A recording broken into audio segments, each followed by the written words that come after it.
Right, so at the very, very beginning of this document, very first thing is we're going to talk about who the listing broker is and who the selling broker is. So these forms, basically, for as an EXP agent, the nice thing about being an EXP agent is these documents are super easy for us, okay?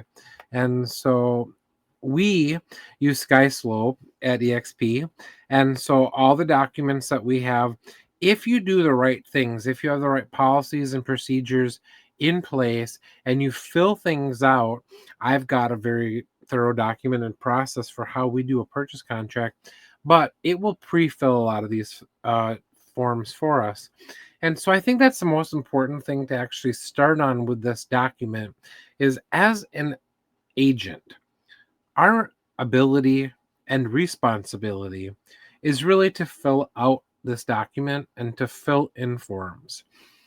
There's not a lot that we can do outside of filling in one of these forms, and even the language that we put in this form, we can't really change it. And so it's also a good time for me to mention the fact that I am not an attorney. I am a licensed Indiana real estate agent at the time of this filming, but I am not an attorney, okay? And so these documents are written by attorneys that are very smart and they know the law. And so what we're going to be doing is we're going to be filling it in. So obviously some of these forms are self-explanatory, but some of them are not so self-explanatory. The date, I think you can figure out the date. Next thing is the buyer. Now, obviously, you should know the name of your buyer, but I cannot tell you how many times agents get this wrong. And not only do you need the buyer and the spouse if they're married, but you may want to ask them how they'd like to take title and how their name appears on their government issued ID when you fill this out. It's not the end of the world to change a purchase contract after the fact, but it definitely gives off a sign if you don't fill us out right out of the gate. Now, if we move on to line 7, we have the address of the house. This is the standard mailing address. And on line 8, in township. Now, you're going to fill this out because you're going to have the property tax card because you're a professional and you've already went to the county and you've pulled up the property tax card. And as you're writing this offer, you're referencing that because right here, when we get to the legally described as lines 9 and 10, we're going to make sure that we have the legal description. And so we're going to get this directly from the county. And that's what we're going to use when we're buying property. It's very important that this is correct. And if there's nothing else that you use an agent for, it's to make sure that you get the description, the legal property correct when you're writing a purchase contract, because you could buy literally nothing if you don't have this correct.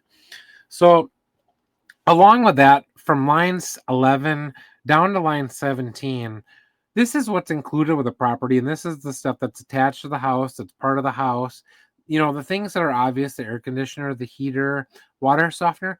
Things that are less obvious, so like the curtain rods, the blinds. And so whenever we're buying a house, we're going to want to take a look at that. We're going to want to take note as the buyer's agent what's in that property.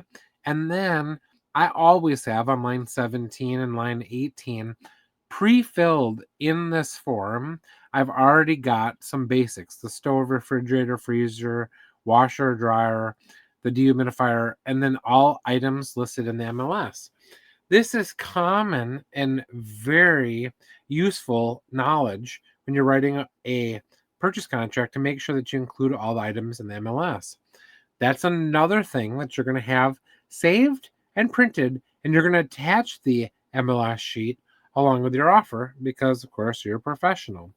Excludes the following. Now, this is where we're going to exclude anything that maybe the agent has told us, hey, there's some statues that does not convey. Maybe there's a shed that's specifically excluded. And so we're going to move on.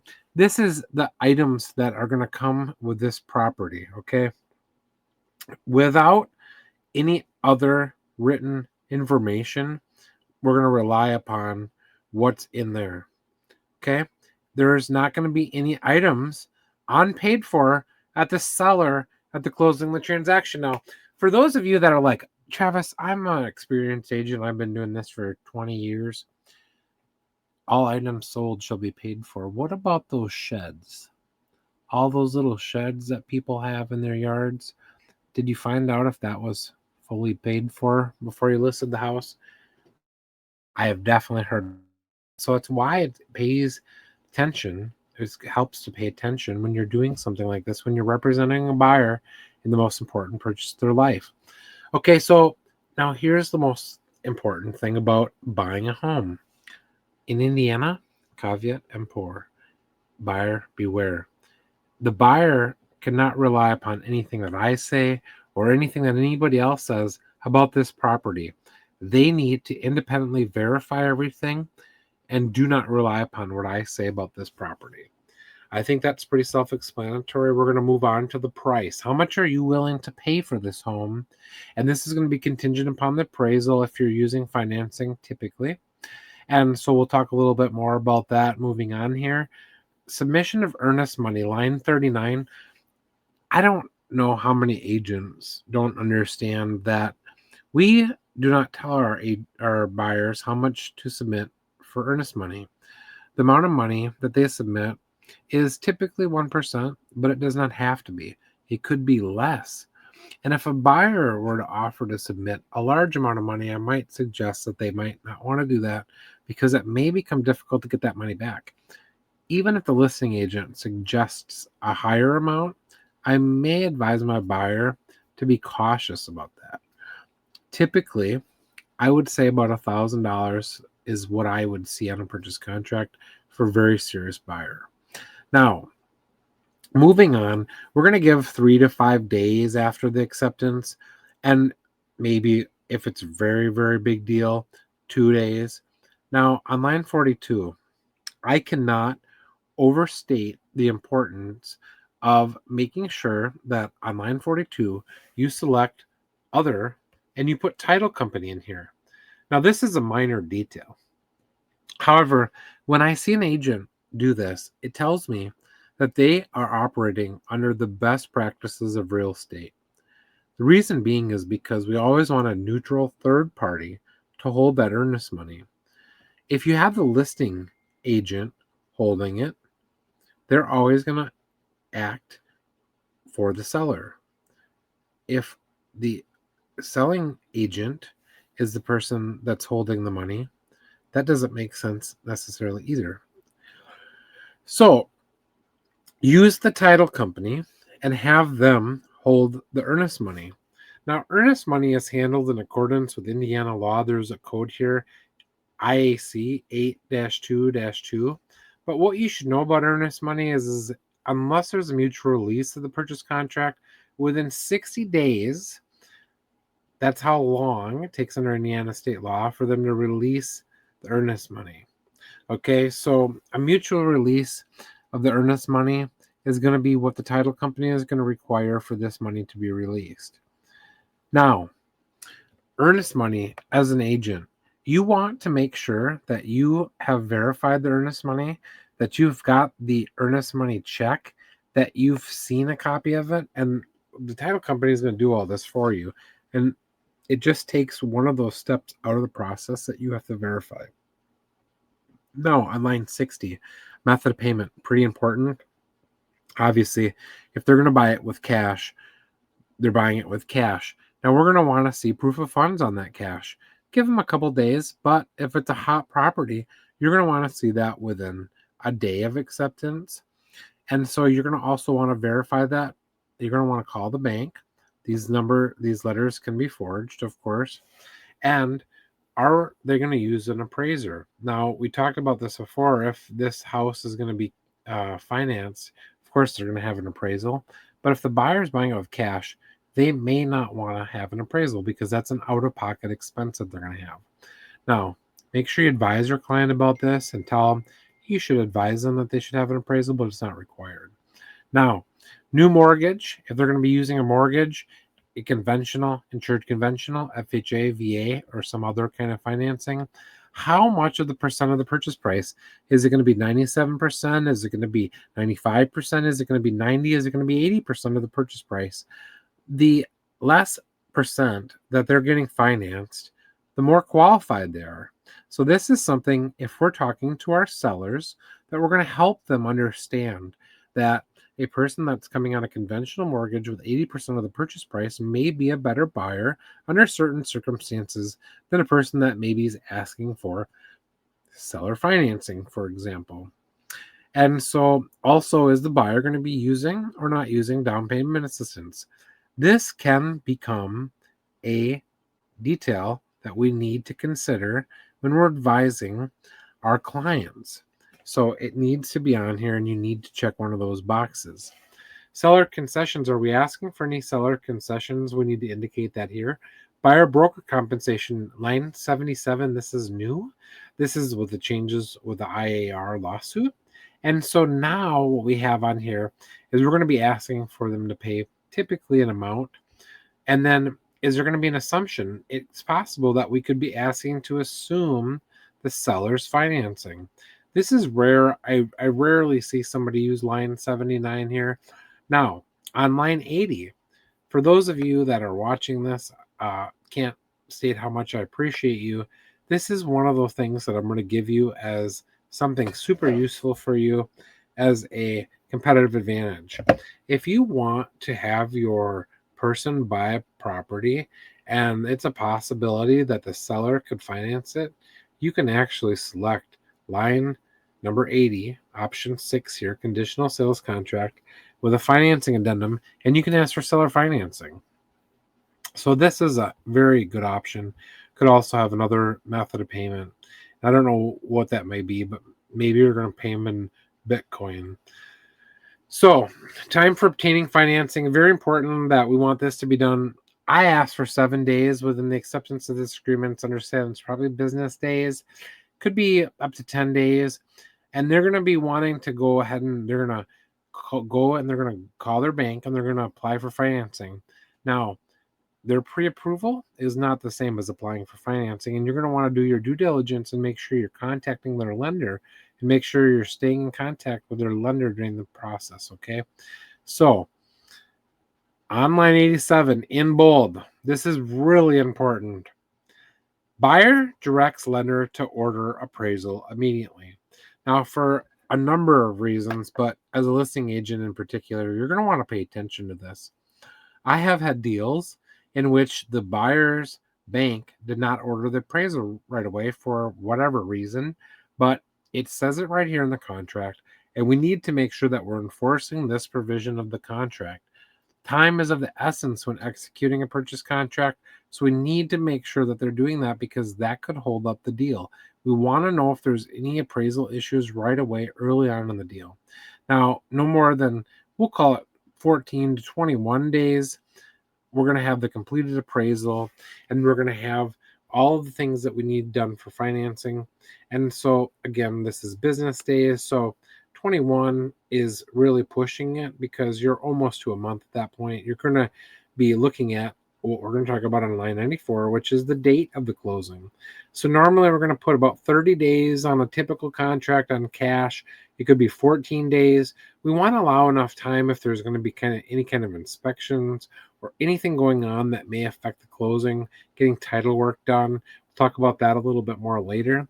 And on here, who is going to be paying the fee? Now, typically, I'm going to be selecting Assured Equally on here because that's what's typical and customary. Now, line number 100, is this agreement contingent? Now, I'm not going to discuss this in great detail. It's pretty self-explanatory. If the person does not have a house to sell, it's not contingent. If it is contingent, if the transaction is pending already, you're going to want to give the buyer's agent or the seller's agent as much information as you possibly can here about when it's going to close, and you're going to want to make sure that you communicate to them that it's a strong offer. This makes a buyer's offer a little weaker, but if it is pending, that's great. Now, if it's contingent upon the acceptance of the purchase contract, this is where it gets a little bit hairier. Now, I'm not going to talk about this in any great length, but we have the first right contingency, and then we also have the limited purchase contingency right.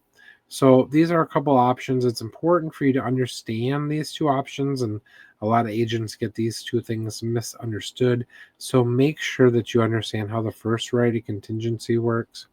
Now, good funds. This is a law, it's Indiana law, and from line 107 down to line 113, a lot of people get upset about this, but any amount of money that's over $10,000 needs to be wired, okay, so that they can verify that the money is good. It's basically an electronic check and balance that the government does to make sure that there's not any kind of wire fraud or any kind of other funky stuff like that going on. So here is where we're going to talk about wire fraud and any kind of communication regarding the transmittal of money. We want to make sure that it's legit communications from the title company. And how do we do that? We're typically going to get these instructions in person. You're going to double verify those wiring instructions. And at EXP, we have an entire wire transfer policy that we talk about this with our clients. So we make sure that they're protected. And then at no time are they going to wire us money without having very detailed title instructions from the title company. So moving on here to possession, this is something that I want to talk about because when the actual deal is closed, which is the typical first box that we're going to select here, that's what we're going to normally see on a purchase contract. But it is possible that we may close and we may let them hold over for a period of time. And then we're going to tell them that they're going to be paying a certain number of dollars on line 125 for each day we let them have the house, which would be a number like maybe $50 per day. Now, another misunderstood number here is line 127. Liquidated damages basically refers to an amount of money if the seller doesn't leave the house. This is an amount of money that we want to encourage them to leave at any means necessary. So let's say $150 to $200 here is what we're going to want to put. It's going to be an amount that's going to want to get them out of the house and not want to stay. So if this is involved in your contract, make sure you understand what this all means here. During the time that this property is under contract, it's important that the seller maintain it and make sure that it doesn't fall into disrepair. There's no issues there. And then make sure that they have any kind of insurance that would be required. So it is possible, not common, but it is possible that this house could burn to the ground. Now, in this case, we would probably terminate the agreement. But we also are going to want to always understand that it is the seller's right to repair the damage. And this contract would still continue to be binding. Seller is going to pay all the utilities during the time up until possession. Now, heating fuel, if there is a tank, such as a propane tank, is it going to be included? Or will it be purchased? And is there any fuel within that tank? Now, if you have a client that just filled a propane tank and they're renting it, these are details that you're going to want to check out. So know if the house is propane. It's a really important detail. Also, we're going to talk about line 143 to line 148 is, does this house have a lease on it? I can tell you right now, if this is a rental property, you're going to want to make sure that you understand very thoroughly how that lease works. You're going to want to give your buyer a period of time to review that lease, and you're going to want to let them have time to respond regarding whether they're going to accept that or not. We're going to move on here to the survey. Now, surveys, especially on land, I really like to see a survey. You could see a location report, which is a little less intensive than an actual boundary survey. If it's land, especially if it's in the country, I really like to see a boundary so that we know exactly where the property is. If it's in town in a platted development, if it's a house where it's pretty common, we're going to possibly waive the right to survey in some instances here. So this may be common if you're buying houses, especially in town. I would always have a conversation with my buyer about whether we're going to waive the survey or not. And then who's going to pay for it? If it's going to be a survey, if the seller is going to pay for it, if the buyer is going to pay for it, if it's going to be shared equally. Sometimes I can get the seller to pay for it, but it's pretty common that you're going to split that expense. And it's maybe going to be about $2,000. It obviously depends on the size of the property and the location of the property and lots of other factors and how much it's actually going to cost. So we're going to move on from the survey here. Is if this property is actually in a flood area. Now, I actually have a buyer that's actually buying a house that's in a flood area. Now, if your buyer is going to possibly want to terminate this deal because it is in a flood area, you're going to want to select may here. This is a default choice for me. The buyer may property if it option. Now, I've done deals where buyers have bought property that's in a floodplain. Seller's agents has actually asked us to waive our right for that, which we've done after advising our buyers clearly. So, building use limitations, single family owner occupied use is going to be the common one. If it's a duplex, we're going to want to put something like duplex or multiplex on here. And we're going to want to give some period of days to make sure that that building use is permitted. So, if somebody's selling a duplex and you're not 100% sure that it's actually a duplex, you're going to want to actually call and verify that information. Now, on line 70, homeowners insurance. Within about 21 days, we're going to give to get homeowners insurance. Now, if you're the buyer's agent, you want to make sure that your buyers are applying for insurance right away and they understand what it's going to take to be able to get bound coverage. Now, I don't want to go into the details of how this exactly works, but make sure that they understand that this is going to be something that's going to be rolled into their loan. And typically, they're just going to need to provide their insurance information to their loan officer at that point. Now, line 174, environmental contaminants. I am not an expert and I have no training about any kind of environmental contaminants. If there's lead-based paint, I can't smell radon. I may detect the odor of mold, but I have no idea if it's actually mold or not without actually sending it to a laboratory. And any kind of things that are going to be in the house are going to be completely upon the buyer to check and make sure if there's any kind of contaminants in the property. We're completely held harmless. It has absolutely no bearing on us, and we're not going to be held responsible for any fees or any other things related to that possible environmental contamination. This is why we have line number 190, which is inspections. One of the most important things I do as a buyer's agent is advise my client under no circumstances, and I mean under no circumstances, are they going to waive their right to an inspection. Now, your buyer is going to insist on their going to want to waive the right to inspection. They don't want to do this. Even if they're not going to have an inspection, they should not waive their right until they have thoroughly assessed this property. Now, I'm not going to go into detail. If they waive their right, it does happen from time to time that seller's agents may suggest that a buyer should waive that. I would never suggest that you do that under any circumstances. Now, sold as is, line number 211. We're just talk about that briefly because a lot of people misunderstand that when they say, I have a house and I want to sell it as is. I totally understand that you want to sell it as is, but do you understand that you are literally going to take maybe 70% of the value of the house? Let's sell the house. Let's try to sell it at full price. And if there's any kind of repairs, we'll negotiate that with the buyer's agent. So I don't ever recommend listing a house as is unless it's literally not going to qualify for financing. In that case, we may want to use that. So inspection response period, we're going to want to give 14 days to have the inspections. It takes time to get somebody out there. And then on line number 222, any other deemed necessary is going to go on this line here. We're going to just want to make sure that's in there in case we have to have any kind of other weird inspections. And we're going to want to give 7 additional days from the deadline to have those inspections completed. Now, if for some reason there's any issues regarding the buyer inspection report, if there's any failed responses or requesting an extension from that response, this line 230 is very critical. The response is deemed accepted.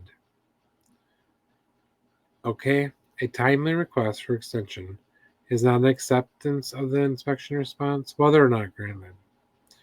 So just keep this in mind that if you delay your inspection response for some reason, the buyer's agent, if you're the buyer and you're delaying this, delaying means acceptance. So make sure you respond. This is no bueno if you don't respond. Okay, so time is always of the essence. It's very important that if you are going to terminate, you terminate as soon as possible. Now, if there's a defect, this is another word. Now, some of you guys just came and thought, hey, this guy's going to teach us how to fill out a form. Not the case. If a defect is identified, what's a defect, Travis? Well, what's a defect? The Indiana law, thankfully, on line 243 defines what a defect is. An adverse effect on the value of the property significantly impair the health or safety of the future occupants of the property. If not repaired, moved, or replaced, would significantly shorten and adversely affect the experienced and normal life of the premises. This is really a big deal. Okay, 243 to 246, things can be determined as a defect. Now, if you're the buyer, you're looking at a house, and you see a furnace and it's old when you see the house, and then you agree to buy the house. It has that same furnace in it when you have your inspection. That's not a defect. That is not a reason to terminate this contract. So, previously disclosed defect is another very important thing when I'm talking to my seller to make sure that we're disclosing any defects. We want to make sure that we're thoroughly disclosing this because, as line 247 says, if we've already disclosed it, they have no basis for terminating this agreement. That's pretty important. Now, these inspections, we are not inspectors, and these people are independent contractors. I always hold my inspectors to very high standards, but some of their testing may be done on third parties, and I have no idea who those third parties are, and I have no idea what they're going to do with information once they have it. Regarding home warranty, I'm not the biggest fan of home warranties. Typically, I'm not going to ask for a home warranty unless I think that's really going to benefit my buyer, somebody that doesn't have the money to replace an appliance if they were to lose it, or something like that. If the seller is offering one, I may ask for that. But typically, this is something that's just kind of a waste of money in my experience in the past. Now we're going to move on to line 266, disclosures. Have they received the seller's residential real estate disclosure? This is pretty important. We want to make sure that they have that, make sure that they've signed it, and make sure that they have the lead-based paint certification if it's applicable. So make sure that has and has or not applicable is selected on those two. Don't just not fill these in. I mean, we only have so many blanks to fill. Let's fill out the blanks that we are responsible for. Now, title approval 271, a title issuance insurance commitment for the most current comprehensive Ultimate title policy available. This is standard. We do not want an abstract title. Very rarely, it's a possibility that that could be a thing. But under almost all circumstances, we're going to want to make sure we select this option here. Do not select this option here. If this option is selected, make sure you're working with your broker and you thoroughly understand and you advise your client on what's going to be happening there. Owner's title insurance premium. Okay, typically this is something that we're going to share equally, although if it's going to be part of an allowance, we could ask that to be part of the buyer. Typically, we're going to ask that to be shared equally. Lender's title insurance premium, we're typically going to share that equally as well. We're going to select the buyer is going to select the title company. In the state of Indiana, selecting title could not be a condition of the purchase contract. So agents will typically tell me, well, I've already started preliminary title work with XYZ company. Hint, agent, that's how you get your title company and you play on your own home turf. Okay? Now, you gotta be sly about this, but typically on a contract, we're going to select buyer, and under other, I'm going to actually list out my title company and my rep by name under other. So another little pro tip here is put your rep, your title rep, on the purchase contract and the title company right here. We're going to move on taxes, buyer's going to be probably selecting option number 2. Under most circumstances, this is what's customary or what's common. In the state of Indiana, taxes are paid on a prorated basis. So we're going to want to make sure that we have this proration figured out. Excuse me. Taxes are paid in arrears in the state of Indiana. And so, under very limited circumstances, would we use one of these other options? There could be new construction under line number 304. Otherwise, there could be a negotiation on line 298. Sometimes there could be some weird things going on with taxes, so we may have the buyers actually pay that early. Now, this next page, I'm going to blow through it because a lot of it is pre-filled information that somebody can read on their own. But regarding tax preparations, there's going to be a settlement statement that's going to go through what's going to happen regarding that. There are some special things that are going to happen because on a new home, the amount of money that's going to be assessed is going to be much larger than what we're going to be planning on at the closing. So that could affect potentially how much the tax bill is going to be. And so there may or may not be exemptions or credits if the seller was not occupying it. So taxes may change. They're going to want to make sure that they file the homestead exemption in the state of Indiana, which title companies typically are going to do. And so that's what that means regarding the credits and the exemptions at closing. Now we're going to move on to 318 proration special assessment regarding insurance.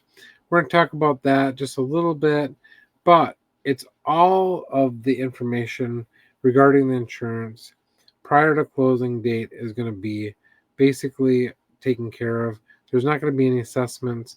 This could be something like if there's going to be a new city water line, okay, sellers warranting that there's no planned improvements, which there may be assessment that goes unpaid. So this is a kind of unique circumstance, but this is in the standard boilerplate. And so it could possibly be that some kind of improvements like a sewer is going to happen. And if the buyer were going to have to be buying this house, they're going to be buying the house and they're going to be paying all those special assessments after the date of this agreement. Time is of the essence. I've said that a couple times regarding this contract. All the deadlines are pretty important. As an agent, make sure that you understand, you know the deadlines, set calendar invites regarding the deadlines to make sure that you never miss any of the deadlines. And so we have counter offers and offers. There may be a withdrawal prior to the written acceptance of the counter offer. So that's just a little brief side note here. Now, line 335 through line 344, the Homeowners Association. Typically, I'm going to say 14 days, but no less than 10 days. This is an Indiana law that the buyer has had a chance to review the Homeowners Association laws. They're agreeing to them. They're happy with any of the reports, and everything is good regarding that. And so we are not responsible for verifying or interpreting the information. We're going to provide it to you, and we will make sure that you understand to the best of our ability what's in there. Now, it's possible there may be a acceptance. Now, they're going to want to make sure that we put in some kind of period of time for that acceptance to happen, and we're going to want to make sure that we maintain any of those timelines, as I already mentioned in here. So there may be things underlined 354 that may be objectionable to any buyer. So if you're a buyer, you want to make sure that you verify all this information and you're fully acquainted with the neighborhood and all those conditions off-site that could affect the property. I cannot advise you on them. You need to check that information out, and you as a buyer's agent need to be advising your client appropriately. Anybody that's on this agreement, if there's any kind of legal dispute, they're going to be making sure that they pay those legal fees, because whoever is the non-prevailing party is going to be the one that's responsible for those. Fair housing, we cannot discriminate. Brokers, we cannot submit any personal information letters, no photographs from the buyer to the seller. This is a violation. So this may be something that people thought they were going to do. We're not allowed to do this unless otherwise provided. There's going to be some prorations regarding some of these things, taxes, insurance, deposits, and other things like that. That's going to be computed. That's going to be the final statement. Underground mining in the state of Indiana, kind of a unique situation. Buyers, if a person is buying property that has been mined, to get insurance for that. And the broker is not responsible for any information regarding that, but we can advise you that if it has been mined, it's also going to be a problem for your septic system. So just so you know, if you've never dealt with that before, a little bit of word of wisdom. There is a meth lab residence document here from the state of Indiana. If the property has been a meth lab, you want to check it out there. You're going to want to check out the sex offender registry. You want to see if there's any sex offenders living near the property potentially. Conveyance of the property will be at closing date. Typically, we're going to want to fill this out. Line 382, this is like the most missed thing. So I don't know why. It's pretty important. There should be a date here, and it probably should be the date of the closing. Okay, now foreign person. Foreign person could be a big deal. We're going to want to make sure that we understand if the buyer is a foreign person or not. And this is kind of a sensitive subject. So we're going to want to make sure we tread lightly on this when we're talking about with our clients. We're going to use registered mail, prepaid postage, and then we're just going to keep kind of moving through here. A lot of the information on here is all boilerplate, but this contract is binding if the person dies on the heirs. So the buyer may not have signed the agreement without consent of the seller, but if the seller were to die, this agreement's binding. So kind of interesting there. In case of provision where it's not held to be legal or valid or unenforceable for any reason, the rest of the contract is going to still hold. This is the only agreement. It supersedes any other written or oral agreement regarding the property. And then all obligations, properties regarding the property, shall survive the passing of the title to the interested property. Broker may refer the buyer or seller to other professionals, service providers, and we are absolutely, I already mentioned to this, not responsible for any of those people. We do not guarantee the performance of any of those people. I only recommend people that I personally like and recommend and like and trust, but do not rely upon that. There's no guarantee. And you can always call whoever you want to. You don't have to use any of the people that I suggest. It's really important. You understand we are held harmless regarding any disputes with those service providers. And anybody that signs this acknowledges you have received a receipt of this agreement. We're going to provide you an electronic copy of it. And anything that's regarding this is going to be put on the internet listing service and any advertising. And so we're just going to move on here. Any amount payable should not be owed until the transaction is closed. Buyer and seller consent to receive communications regarding this from the broker via telephone, email, U.S. mail, fax. Now, if the buyer is a real estate agent, they're going to want to put their real estate number on here. Now, I don't know why. If you're buying this, you already know you need to put your real estate number here, but some people don't do that right. Further conditions. This is kind of the one chance where we get to go wild here. Now, I will typically make all of my purchase contracts subject to an alternative dispute resolution. Okay, so subject to ADR, make sure that you send that, make sure it's all signed at the beginning. This just keeps people out of court for amounts under $6,000. Now, again, 441, I'm not a lawyer. Buyer and seller, probably not lawyers. We suggest that they get a lawyer and they consult their tax advisors regarding this real estate transaction, how it's going to affect them. Typically, this is not going to be a limited agency transaction. If it is, we're going to have a special talk about the conversation with the client, and EXP actually has a document that we have them sign regarding that. I prefer to try to limit my opportunity for doing that. When does the offer expire? Line 451. I don't know how many times I can tell you that somebody's got this wrong. Make sure that you understand. If you're going to give them 24 hours and you're going to put a gun to their head, you're going to be treated like you put a gun to their head. If It's a very competitive market. You might have to do that. But when does this expire? That's strategically important. So make sure you have a conversation with them about that. Your buyers, make sure you have a conversation with seller's agent about that. If they say they need a little bit longer, maybe give them a little bit longer. Okay, so it's going to be executed in two or more counterparts. We're going to have the original, which is going to be electronic copy, and then we're going to send anything else to them electronically, digitally, basically. And anything digitally signed is basically binding upon all parties. This is a legally binding contract, and if it's accepted, the buyer fails or refuses to close the transaction for not a legal reason, the earnest money is going to be held by the seller, and they're not going to have to do anything about that. And they may go after you for other legal and equitable remedies, which may be specific performance. They could sue you, and a judge could order that you have to follow through on this transaction, and they could award monetary damages. Has limited chances of this going to happen potentially, but it can happen. And it's right here in the contract, 464. I've had to actually pursue people over this particular clause in the contract. Make sure that if somebody's signing this, they understand this contract.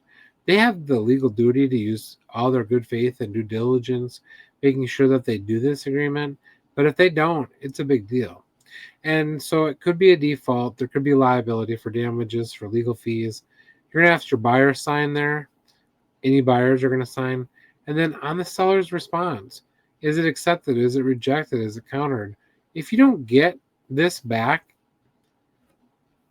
this is the best thing I can possibly tell you. We're 45 minutes into this training. And what I can tell you is that the most important thing that you can possibly do as a real estate professional is actually make sure that you understand if this offer is presented or not.